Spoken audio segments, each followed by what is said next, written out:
Hi guys. So first of all, welcome all of you again in this lecture of geometry.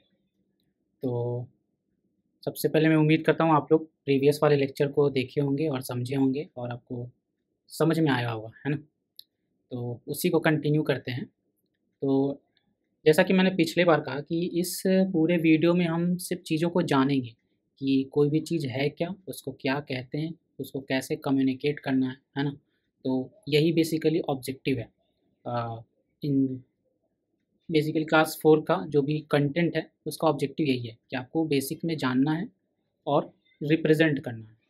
तो शुरू करते हैं। तो आज का जो नया टर्म्स है वो है कर्व, कि कर्व क्या है ना। तो सबसे पहले डेफिनेशन को समझना है कि कर्व है क्या। तो कर्व बेसिकली क्या है कि आप एक पेन लेते हैं और बिना सोचे बेसिकली कुछ भी एकदम ड्रॉ करने लग जाते हैं, तो हम इसको कर्व बोलेंगे, ठीक है। तो ये एक कर्व है, ये भी एक कर्व है। तो बेसिकली इसमें कोई रूल नहीं है, ठीक है। आपको पेन उठाना है और कुछ भी ड्रॉ करना है, तो वो जो ड्रॉ करोगे आप वो कर्व कहलाएगा, ठीक है। अब बात आती है कि सिंपल कर्व किसे कहेंगे, है ना। तो आप देखो यहाँ पे फिगर में है, ये एक रैंडमली ड्रॉन है, ये कर्व है, ये भी एक कर्व है, ये भी एक कर्व है, ये भी एक कर्व है, एंड सो ऑन। तो आप नोटिस करोगे कि जो तीसरा वाला है, देखो ये कर्व आपस में एक दूसरे को काट रहा है ना, कट कर रहा है। सिमिलरली ये भी कट कर रहे हैं, जबकि यहाँ पर कोई भी क्रिस क्रॉस वाला नहीं है। ये देखो यहाँ पर क्रॉस टाइप का कहीं पर भी नहीं बन रहा है, इसमें भी क्रॉस टाइप का नहीं बन रहा है। तो कोई ऐसा कर्व जिसमें कर्व के अंदर कोई कट हो या क्रॉस करे, ठीक है, तो अ, वैसे कर्व को छोड़कर हम बोलेंगे बाकियों को सिंपल कर्व, ठीक है। जैसे ये सिंपल कर्व है, ये सिंपल कर्व है, ये सिंपल कर्व नहीं है क्योंकि ये क्रॉस कर रहा है, ये सिंपल कर्व नहीं है क्योंकि ये क्रॉस कर रहा है, देखो यहाँ पे क्रॉस कर रहा है। ये सिंपल कर्व है, ये भी सिंपल कर्व है और ये भी सिंपल कर्व है। क्लोज्ड कर्व, क्लोज्ड कर्व भी बेसिकली इसमें देखो ये खुला हुआ है ना।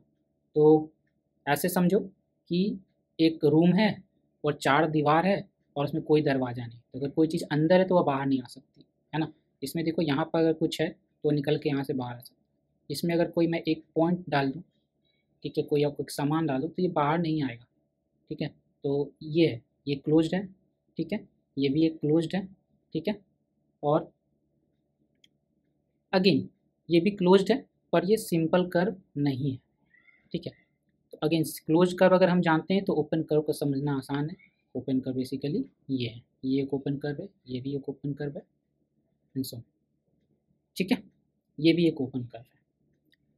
तो कर्व में हमें इतना ही जानना था, ठीक है। आगे बढ़ते हैं। तो जैसा कि मैंने कहा कि कर्व क्या है, कोई भी रैंडम हम ड्राइंग करते हैं, है ना, कोई भी रैंडम ड्रॉ करें तो ये कर्व है, ठीक है। पर अगर यही कर्व क्लोज्ड हो, इसको अगर मैं क्लोज कर देता हूँ तो ये जो पूरा बोर्ड है, ठीक है, ये पूरा जो बोर्ड है उसको दो हिस्से में बांट देता है, ठीक है। जैसे एक हिस्सा जो कर्व के अंदर है, तो यहाँ पे कुछ टर्म्स है जो आपको जानने हैं। तो बेसिकली इंटीरियर, इंटीरियर का मतलब ये सारा पूरा हिस्सा अंदर वाला, ठीक है, ये अंदर वाला जो भी है वो इंटीरियर। तो इसके अंदर आप जितने पॉइंट सोच सकते हैं ये सब बोलेंगे कि इंटीरियर है, ठीक है। एक एक्सटीरियर है जो कि बाहर में है, ठीक है, बाहर में जितने पॉइंट्स है वो सब एक्सटीरियर होंगे, चाहे जितने भी पॉइंट्स आप सोच सकते हैं। और जो बाउंड्री पे अगर कोई पॉइंट है तो उसको हम बाउंड्री बोलेंगे। तो बेसिकली जो रेखा है जो इसको क्लोज कर रही है तो ये बेसिकली बाउंड्री कहलाएगा, ठीक है। तो अगर मैं एक पॉइंट यहाँ पे मेंशन करूँ ये, तो ए जो है वो बाउंड्री पर है। ये कोई पॉइंट मार्क करूँ डी से, कैपिटल डी से, तो ये डी एक्सटीरियर में है। और यहाँ से अगर कोई इंटीरियर पॉइंट में मार्क करूँ ई, तो वो इंटीरियर में है। यही आपका इस पिक्चर में बता रहा है, ठीक है। तो ये कर्व है ना। तो एक पॉइंट है जो कि इंटीरियर में है, ए कैपिटल ए, एक पॉइंट है जो एक्सटीरियर में है, कैपिटल सी, और एक पॉइंट जो है बिल्कुल बाउंड्री पर है, ठीक है, तो उसको बी बोलेंगे। तो ये टर्म्स है, ठीक है, बेसिकली उनसे आपको जानना है। तो ये टर्मिनोलॉजी हम क्यों पढ़ते हैं, बेसिकली टर्मिनोलॉजी को आप ऐसे समझो कि ये भाषा है, ठीक है। भाषा हम इसलिए सीखते हैं ताकि हम एक दूसरे से बात कर सकें, समझ सकें, है ना, दूसरा क्या कहना चाहता है, हम क्या कहना चाहते हैं, आपस में जो सोच है उसका बेसिकली आदान प्रदान, है ना, कम्युनिकेशन। तो इसीलिए इम्पॉर्टेंट है। आगे चल के जब ये टॉपिक एडवांस होता चला जाएगा तो वहाँ पर सीधे ये सब चीज़ें यूज़ होंगी कम्युनिकेट करने के लिए। तो इसलिए हम ये कम्युनिकेशन जो भी है, ये टर्मिनोलॉजी अभी सीख रहे हैं। नेक्स्ट आते हैं पॉलीगॉन। ठीक है, तो बेसिकली अब हम समझ रहे हैं कि पॉलीगॉन है क्या। ठीक है, तो ये फिगर आप देखो, ये सबसे पहले क्वेश्चन पूछो कि क्या ये सिम कर्व है। हाँ कर्व है, क्योंकि ये one of the randomly drawn figure है ना। सिंपल है, हाँ, क्योंकि कहीं पर ये एक दूसरे को कट नहीं कर रहा है ना, कहीं भी क्रॉस मार्क्स अंदर में नहीं आ रहा, तो ये सिंपल कर्व है। ठीक है, और क्या खास बात है इसमें, ठीक है, तो सब स्ट्रेट लाइन, ये देखो ये लाइन सेगमेंट है, मोर इम्पोर्टेंटली लाइन सेगमेंट। तो ये सब चीज़ें हैं इसमें देखो, एक तो ये सिंपल कर्व है, सिंपल कर्व है, ठीक है, दूसरा made of line segments, made of line segment.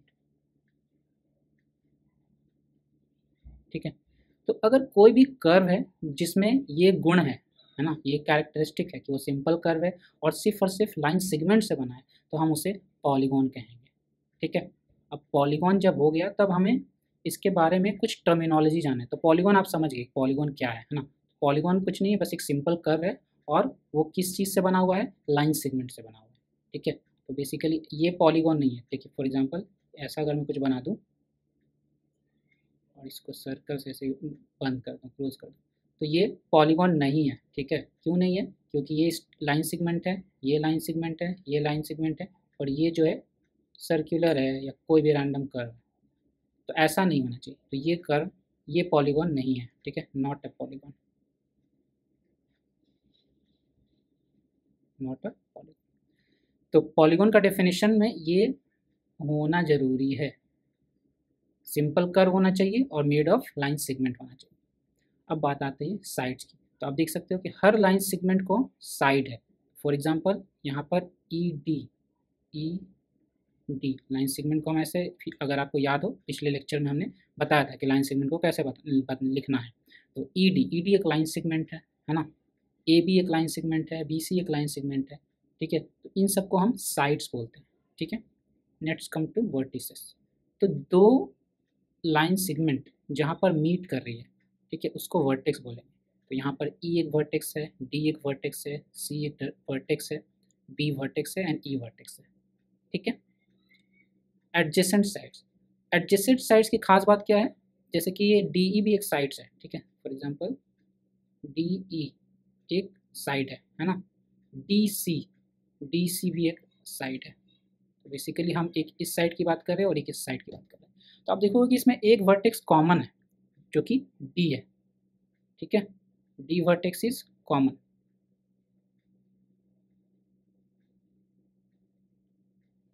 ठीक है, तो अगर कोई भी दो साइड जिसमें एक वर्टेक्स कॉमन हो, हम उसको एडजेसेंट साइड्स बोलते हैं। ठीक है, उसको क्या बोलेंगे, एडजेसेंट साइड्स बोलेंगे। सिमिलरली अगर दो वर्टिसेस जस्ट आसपास में हो, जैसे डी और सी, डी के जस्ट बाद सी है, तो डी और सी एडजेसेंट वर्टिसेस है। अगेन सिमिलरली डी और ई एडजेसेंट वर्टिसेस है।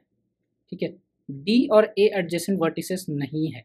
ठीक है, क्यों, क्योंकि डी और ए के बीच में ई है ना, तो जस्ट बाद में नहीं है बल्कि एक के बाद है। ठीक है, तो एडजेसेंट वर्टिसेस का मतलब हुआ कि उन दोनों के बीच में और कोई वर्टिसेस नहीं है हमें। ठीक है, जैसे ई और डी, इसके बीच में कोई वर्टिसेस नहीं है। अगेन डी और बी एडजेसेंट वर्टिसेस नहीं है क्योंकि इन दोनों के बीच में सी है। ठीक है, तो इसलिए डी और बी एडजेसेंट वर्टिसेस नहीं है। डायगनल, अब डायगनल का क्या है, तो डायगनल का देखो, अगर दो वर्टिस एडजेसेंट नहीं है, फॉर एग्जांपल डी और ए एडजेसेंट वर्टिसेस नहीं है, तो अगर मैं इनको एक लाइन सेगमेंट से मिला दूं तो इसको हम बोलेंगे डायगोनल। सिमिलरली डी और बी एडजेसेंट वर्टिसेस नहीं है, तो अगर मैं इसे मिला दूं तो जो लाइन सेगमेंट बनेगा वो क्या है, डायगोनल। सिमिलरली ई और सी एडजेसेंट वर्टिसेस नहीं है। ठीक है, तो अगर मैं इसे मिला दूं तो एक लाइन सेगमेंट बनेगा ई सी। ठीक है, और ई सी को मैं बोलूँगा diagonal. I hope I made it clear. अगर आपको कोई भी डाउट हो तो आप कमेंट में पूछ लेना। ठीक है, लेट्स गेट अहेड। तो ये एनसीईआरटी के क्वेश्चंस हैं अभी तक हमने जो भी पढ़ा, और बहुत ही छोटे छोटे सिंपल सिंपल क्वेश्चंस हैं। ठीक है, तो ये आप ज़रूर ट्राई करो, और अगर आपको कोई भी डाउट आता है तो आप कमेंट में पूछो। ठीक है, लेट्स मूव अहेड।